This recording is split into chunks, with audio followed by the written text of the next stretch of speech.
What is going on, guys? Welcome back. In this video today we're going to learn how to analyze the complexity and the structure of our code bases using a simple command line tool called cloc. So let us get right into it.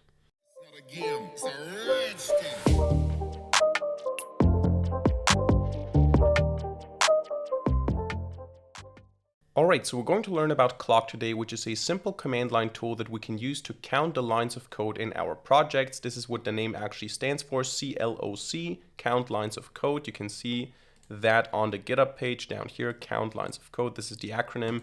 And this is, as I said, a simple command line tool that allows us to analyze the complexity of our projects, because the output is not just a simple number telling us how many lines of code we have. We have this group by programming languages. We can exclude certain file types. We can get rid of comments, or we can see how many of the lines are comments, how many of the lines are actual code, how many of the lines are blank, and stuff like that. So it's just a nice tool to run it in a project and to see, okay, how is this project structured? Most of the code is this, most of the code is here. Then we have a lot of comments here and stuff like that. It's just a nice little tool to use to analyze the complexity of a code base.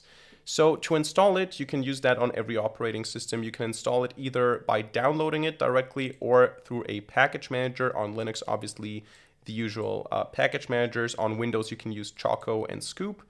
So yeah, and I think on Mac, probably Brew. Yeah, Homebrew. So the installation is quite simple. On Ubuntu, or in my case on Pop! OS, you can just say sudo apt install cloc, and then you have it installed on your system. Now, what you want to do now is you want to get into a directory. You want to go into a directory where you have a project or a code base that you want to analyze the complexity of. And of course, you can also run this in subdirectories. So you don't have to run this on the whole project. You can also go, for example, in the case of a Flask application, into a blueprint, and you can then analyze the structure of this blueprint and get the lines of code from this blueprint. So what I have prepared today here is two projects. Project 1 and Project 2. Project 1 is actually just a sample project that I prepared for the video, and Project 2 is NumPy downloaded onto my system. I think it was NumPy. So let's go into Project 1 first. Here we basically just have a very simple Flask application. We have here some comments. We have a blueprint that is registered here, the main blueprint, and we have just basically running the Flask application. Then we also have here models.py, which is just an empty file to represent a dummy models files, just so we have more files here. We then also have views.py, which is just the blueprint that we include in the app file. So we have an index and about. It's just a very basic web application. The interesting thing is we also have here the templates directory, HTML files with some code, and then we also have in the static directory here CSS code, and we also have JavaScript here, main.js. Not too complicated, just very simple stuff.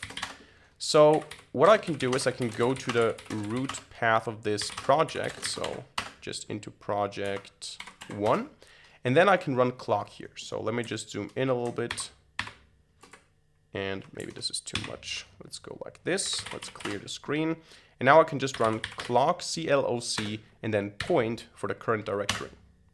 And what I get here is a nice table telling me I have 8 text files, 8 unique files, and no files were ignored. You can see here I have HTML, Python, CSS, CSV, and JavaScript. So even though CSV is not a language per se, so it's not a programming language, it's not a design language, it's not a scripting language, markup language, it's just a file type that contains data, it's still listed here. And you can see that we have the files, we have the number of blank lines, of comment lines, and of code lines. And CSV here, code is considered to be data, essentially. So this is nice. Now let's say I'm not interested in CSV files. I want to exclude them from the output. What I can do is I can just say cloc point, and then I can say -- exclude, and then lang, and I can say equals, and then CSV, for example. And then I don't get the CSV in the output. And of course, I can also use a comma to say CSS and HTML, because those are not programming languages. There you go, Python and JavaScript. Or I can do it the other way around. I can say I'm only interested in Python and JavaScript. So I can also say here -- include -language equals, and then I can say Python and JavaScript. like this, which would give me the same output because now I'm saying, okay, I'm only interested in those two. And of course, I can also say only in Python, and then I would get only the Python stuff. Now, what I can also do is I can say exclude whole directory. So for example, I'm not interested in the language types, but here I have the static directory. I'm not interested in it because it just has some static files. This is not what I want to analyze here for whatever reason. So what I can do is I can say cloc or cloc and then exclude dash directories, so dirs, or actually without an S, so it's singular here. Exclude directory, and then I would say static, for example. And then it would not keep track of the JavaScript and CSS files because they are in the static directory. So that is also something that we can do here. Now, what we can also do is we can split or we can change the view to be grouped by files instead of languages. So I can say here, get the whole project lines and then say dash dash by dash and then file instead of the languages. And then you can see here now I have the individual files listed and their lines of code, lines of comments and stuff like that. So that is also a different view on this. What we can also do is we can take that and output the result into a CSV file. So let's say I have the default representation here again, this one. I want to put it into a CSV file. What I do first is I say dash dash CSV, but this alone just prints the CSV content onto the terminal. So what we want to do is we want to say dash dash out, and then let's say, for example, like cloc CSV, for example. And then when I open this CSV file here, you can see that we have the content here in the CSV file. So that is also something we can do here. And interesting, what's also interesting is, let's go to project 2 here.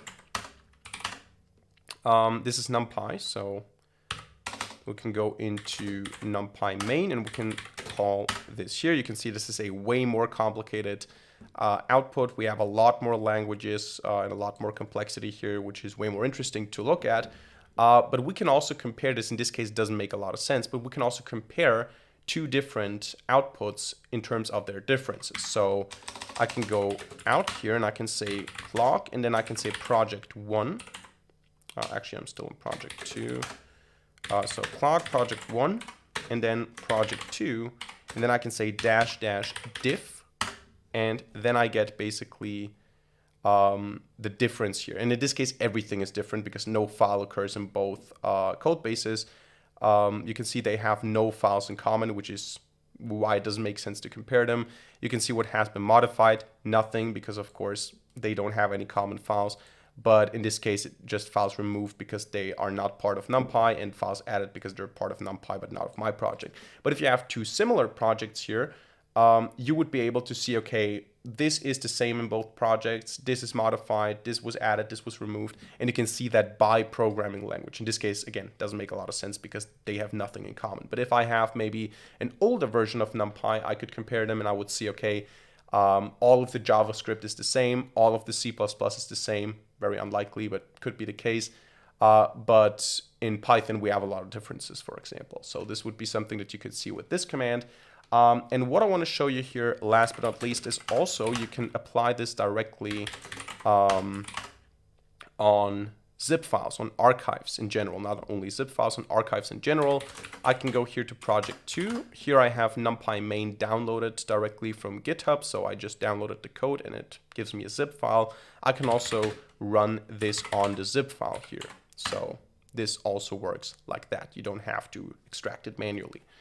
Yeah, so this is just a nice tool to analyze code bases to see, okay, where is most of the code? Where are most of the comments? Has something changed in the JavaScript part of the project? Has something changed in the YAML part of the project or something like that? So it's a very nice and handy, simple command line tool. So that's it for today's video. I hope you enjoyed it and hope you learned something. If so, let me know by hitting a like button and leaving a comment in the comment section down below. And of course, don't forget to subscribe to this channel and hit the notification bell to not miss a single future video for free. Other than that, thank you much for watching. See you in the next video and bye.